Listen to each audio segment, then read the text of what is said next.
সুমন্ডলী আসসালামু আলাইকুম।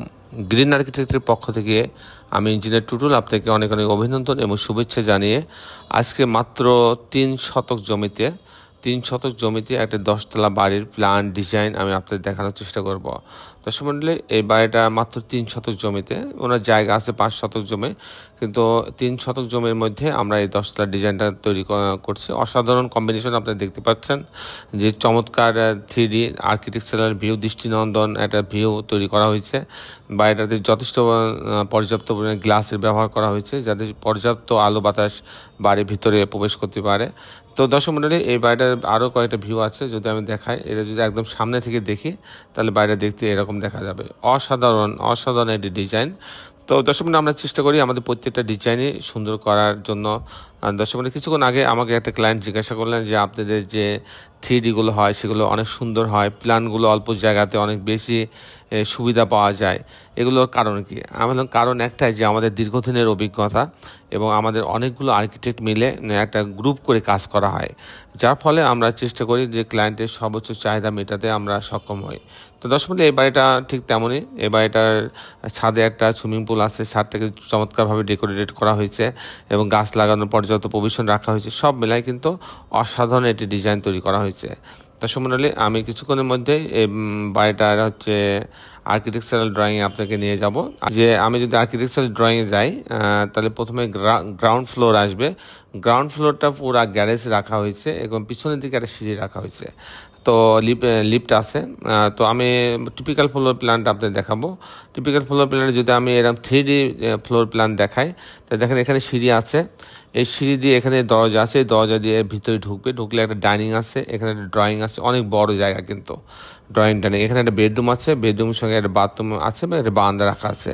এখানে একটা কিচেন রাখা আছে, এই কিচেনের সঙ্গে একটা গেস্ট সার্ভেন্ট বেড আছে এবং একটা বাথরুম রাখা আছে। আর এখানে একটা মাস্টার বেডরুম রাখা আছে, এর সঙ্গে একটা বারান্দা আর একটা টয়লেট রাখা আছে, এটা আপনার বাথট্যাব রাখা আছে এখানে। আর এইটা হচ্ছে আরেকটা বেডরুম, এখানে একটা স্পেস রাখা হয়েছে পর্যাপ্ত ভেন্টিলেশনের জন্য। আর এখানে আরেকটা বেডরুম রাখা হয়েছে, ক্যাবিনেট রাখা আছে, টেবিল রাখা আছে, এখানে একটা বাথরুম রাখা আছে।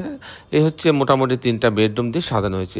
এইটা যদি আমি 2D একটা দেখাই, তাহলে এরকম দেখতে দেখা যাবে, যে এটা হচ্ছে গ্যারেজের অংশ দিয়ে ভিতরে আসবে, সিঁড়ি থেকে নেমে লবিতে আসবে, আসার পরে এখানে নামার পরে দেখেন একটা ডাইনিং রুম, তারপর ড্রয়িং রুম, অনেক বড় একটা ড্রয়িং ডাইনিং। এখানে কিচেন রাখা আছে, কিচেনের সাথে একটা বারান্দা রাখা আছে, একটা সার্ভেন্ট টয়লেট, একটা সার্ভেন্ট বেড। আর এখানে একটা গেস্ট বেড রাখা আছে, তার সাথে টয়লেট রাখা আছে, একটা বারান্দা রাখা আছে।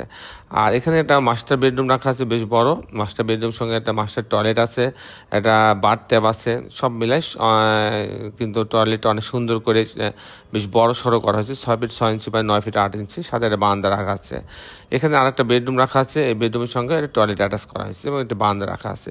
এই হচ্ছে মোটামুটি কম্বিনেশনটা ছিল। দর্শক মণ্ডলী, এখন আমি জানাবো যে এই ধরনের বাড়ি নির্মাণ করতে কেমন টাকা খরচ হয়, তার একটা হিসাব আমি আপনার মাঝে তুলে ধরার চেষ্টা করব। দর্শক মণ্ডলী, এই ধরনের একটা বাড়ি যদি হাই কোয়ালিটির একটা বাড়ি যদি আমি কমপ্লিট করতে চাই, কেমন খরচ হবে?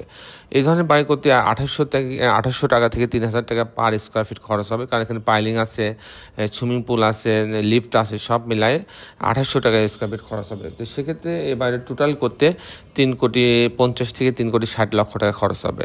দর্শক মণ্ডলী, এই ছিল মোটামুটি আজকে আমার উপস্থাপনা। আপনারা যারা দেশে এবং দেশের বাইরে আমার এই ভিডিওটি দেখলেন, সবাইকে আমি আমার প্রতিষ্ঠান গ্রিন আর্কিটেক্টের পক্ষ থেকে অনেক অনেক অভিনন্দন এবং ধন্যবাদ জানাচ্ছি। দর্শক মণ্ডলী, আপনারা যারা এখন আমার চ্যানেলটা সাবস্ক্রাইব করেন নাই, দয়া করে চ্যানেলটা সাবস্ক্রাইব করে নেবেন এবং বেল আইকনে চাপ দিয়ে রাখবেন, তাহলে প্রতি পর্বে যে ভিডিওগুলো দিই সেগুলো আপনি দেখার সুযোগ পাবেন।